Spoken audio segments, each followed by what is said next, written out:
Mali Ourien Mali e walma foyi awde ka ba Mali ba e walma gwansan golonde limano abele jeli awde ni nyantuma asigoro chogola jeli amro drame ne kunga do ninga yele gele kan bishuna foli ka tengo kulu bele jeli na dakuru nyekele nyina make jinye joshiko kenen yara des abonnés de la vie des aigles ka ofu ko awol nyando malu ira limano info futmali limano bele jeli ka foli bien inshallah ni kibaratil mayni ngada outlook nga yana nga don kibara ko na folo femundi ansige kunyi amba anda magola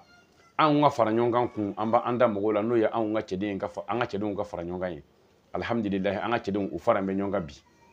an ka cɛdenw fara bɛ ɲɔgɔn kan kabala ni ala ka jɛ ye o tuma kɔni alhamdulillah foyi ma to anw masa an ka labɛn ni ka labɛnw sabati hali ni maa dama dama bɛ kɔfɛ ka sabu kɛ olu ma tila u ka ndolantan na fɔlɔ u ka tɔn na n'u tilala u ka ndolantan na u ka tɔn na u bɛna anw sɔrɔ ni ala ka jɛ ye ba maliba kɔnɔ kabala yen nɔ ka sabu kɛ ɲina an y'a laɲini k'a fɔ anw yɛrɛ an b'an ka préparation kɛ anw fɛ yen nɔ o kɔnɔna na an b'an profiter an ka farikolo ɲɛnajɛ lasigiden n'o de ye an ka ministre ye Ibrahim Fɔnba an bɛ foli di ale ma ka sabu kɛ ka taa se an ka jamanatigi ma ni olu de sɔnna ka kabala dilan k'a kɛ 5 étoiles ye yanni k'a fɔ an bɛ taa tali kɛ fan wɛrɛ fɛ an bɛ taa so wɛrɛ ta ni ala ka jɛ inshallah alhamdulillah anw yɛrɛ ayiwa an bɛ se ka mɔgɔw bisimila alhamdulillah comme n y'a fɔ ɲɛna cogo min na ayiwa an ka cɛdenw kɔni alhamdulillah anw yɛrɛ bi kabala bilama ayiwa jamana yɔrɔ de bɛ ka laɲini sisan k'u yɛrɛ fana bɛna préparation kɛ anw fɛ yan nɔ o tuma o bɛ ɲɛta kofɔ o bɛ kɔnɔwolo kofɔ o bɛ sankaratɔ kofɔ ala ka o kɛ ɲɛta ye ala ka an mɛn o la ayiwa alhamdulillah an ka cɛdenw faralen ɲɔgɔn kan o kɔnɔna na ayiwa yanni n ka taa ɲɛfɛ fɛn min an dɛmɛ jɛkulu ye an man ka ɲinɛ olu kɔ tefildawusi a feereba o ni tunɔ a sanba ani wasa a wiliba o ni tɔgɔdiya a minba ani nina hinɛ a t'a to aw ka jeli kamili a ka nina hinɛ tefildawusi la wa n b'a dɔn tɛna kɛ tɔɔrɔ ye aw ma aw bɛ se k'a ɲɔgɔn kɛ o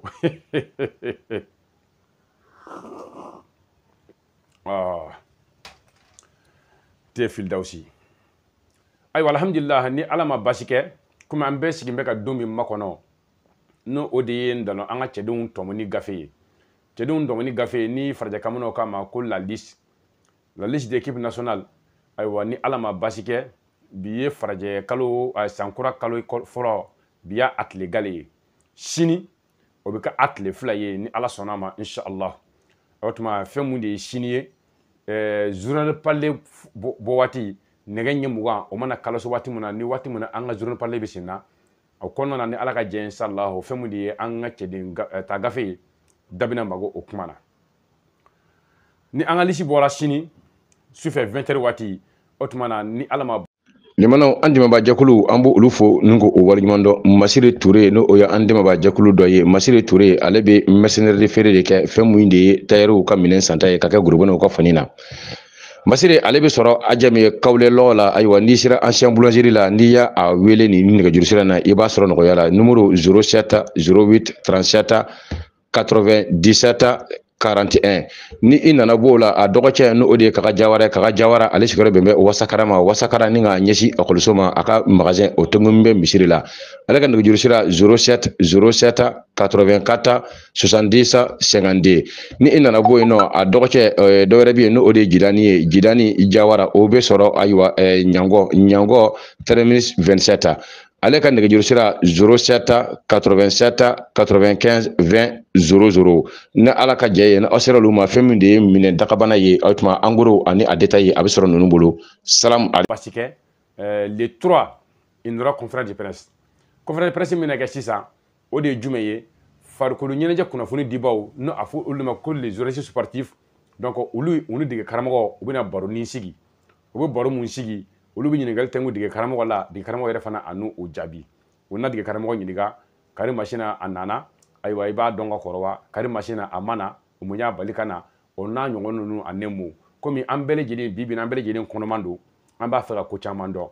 nka kɔni bɛ kuma kelen kɔni fɔ an ɲɛna kɔni lisi bɛɛ k'i sigi a kan il y aura beaucoup de surprises il y aura beaucoup de surprises jeli b'a fɔ sa n t'a fɔ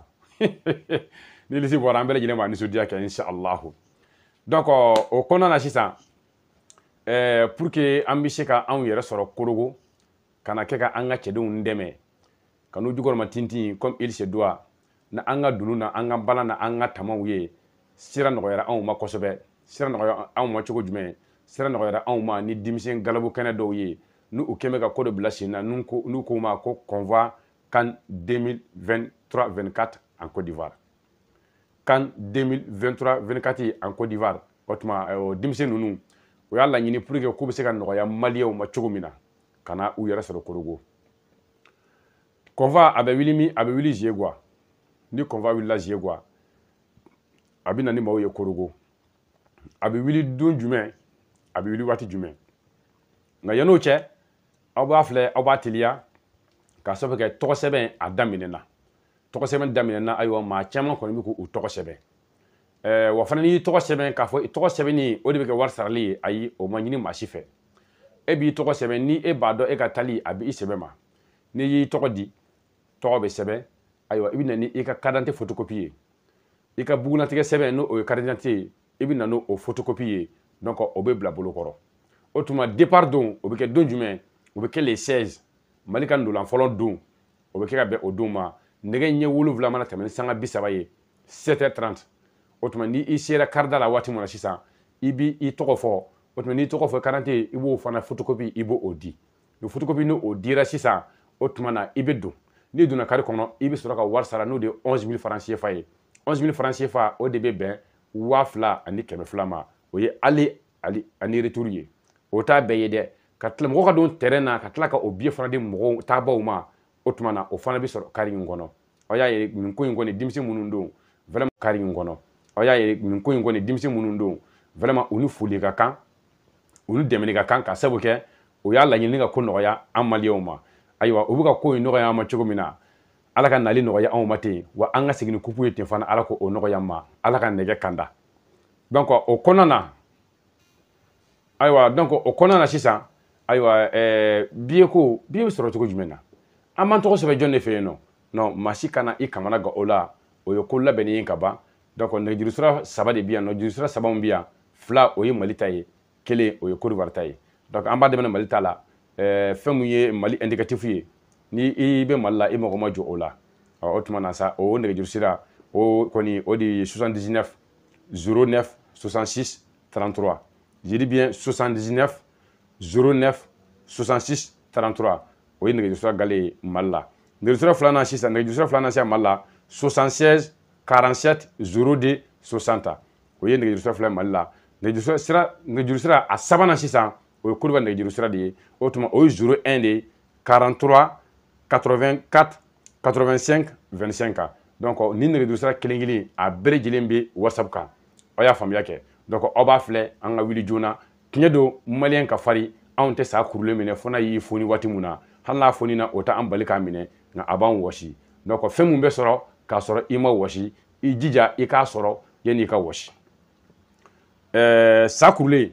maliyɛn t'o minɛ fiyewu fo n'a y'i foni waati min na wa an tɛ tɔ minɛ a badanen na fo ni waati min tile bɔra n'a kaman jara a pannen ko a bɛ girin ko tɔn yanni a ka se o yɔrɔ in ma anw tɛ boli joona aw kana kɛ maraka finman tasi ye maraka finman ale tɛ wuli maaw wuli waati la dɛ maaw ta waati b'a sɔrɔ ale bɛ ka na maaw na waati b'a sɔrɔ ale bɛ ka taa waati n'a fɔra ko an ka girin ka taa o b'a sɔrɔ ale bɛ sɔn a la o tuma a y'aw jija aw kana tɛ ka maraka finman tasi ye donc o kari ni mɔgɔ min ye kari in ta komi n y'a fɔ ɲɛna cogo min na a bɛ na Korogo an bɛna ndolan filɛ ndolan mun bɛ filɛ ndolan 2 de bɛ filɛ o a bɛ kari ta don min na ka taa Korogo ndolan 2 de kan ka je yen nɔ ayiwa o ndolan 2 n'a ka di mɔgɔ min ye i b'a 2 bɛɛ filɛ n'a ka di ye i bɛ 1 de filɛ o tuma na aw bɛ segin ka na donc o bɛɛ lajɛlen bɛ 11 000 francs CFA in na n'o de ye 2,200 ye donc limanaw naloman den feere waati o de y'a sa waati ye waati min naloman b'a den feere o waati de y'a san waati ye alhamdulilahi ka bɔ k'a fɔ maliyɛnden bɛɛ lajɛlen ma ayiwa ala k'an ta kɛ ɲuman ta ani ɲuman segin ye ala k'an kisi nɛgɛ basi ma la jarabi ala ka nɛgɛ kanda ala ka nɛgɛ koro anw ye ala kana anw koro nɛgɛ ye an bɛna hɛrɛ la cogo min na nisɔndiya la ala k'a sɔn an ka segin hɛrɛ la ten an ka kupu ye maliyɛndenw an b'o ɲini alahu taala fɛ ala k'o kɛ kira muhamadu kanu kama donc ka segin a kan tuguni fɛn min lisiko ye weleli cayara jeli amadu ka fan fɛ jeli amadu lisi ma bɔ fɔlɔ ni ala sɔnna ma sini talata n'o bɛ nin kalo in tile 2 de ma lisi bɛ bɔ nɛgɛ ɲɛ 20 waati o tuma na araba ni o bɛ taa bɛn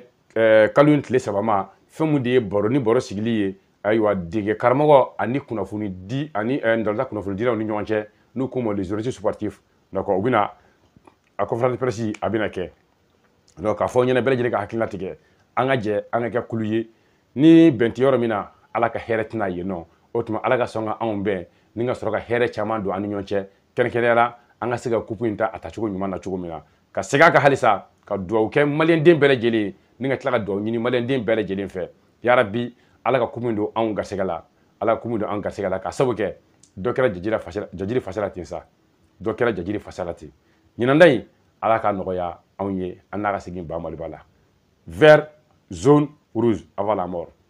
bingene ani nere ani blema yani ginye wili che yana ma chugoto odila ni ala ka jey donc abo tira juna aw to seben oba matrafa salamun alaikum wa rahmatullahi ta'ala wa barakatuh limano andima ba jakulu ambu ulufo nungo o wargimando Masire Touré no o ya andima ba jakulu doye Masire Touré alebe mercenaire de fere de ke femuyinde tayeru ka minen santaye ka groupe no ko fanina Masire alebe soro ajami kawle lola aywa ni sira ancien boulangerie la ndiya a wele ni ni ga jursira na iba soro no yala numéro 07 08 37 97 41 ni inana bola a dogoche no ode kaka jawara ale sigoro bembe wasakara ni nga nyesi akolsoma aka magasin otongombe misiri la ale kan jursira 07 84 70 52 ni inana boyno a dogoche dowere bi no ode jidani jawara obe soro aywa nyango 27 ale kan nege jursira 07 87 95 20 00 na ala ka jaye na osera luma feminde mine dakabana ye outma angoro ani adeta ye abisoro nunu bolo salam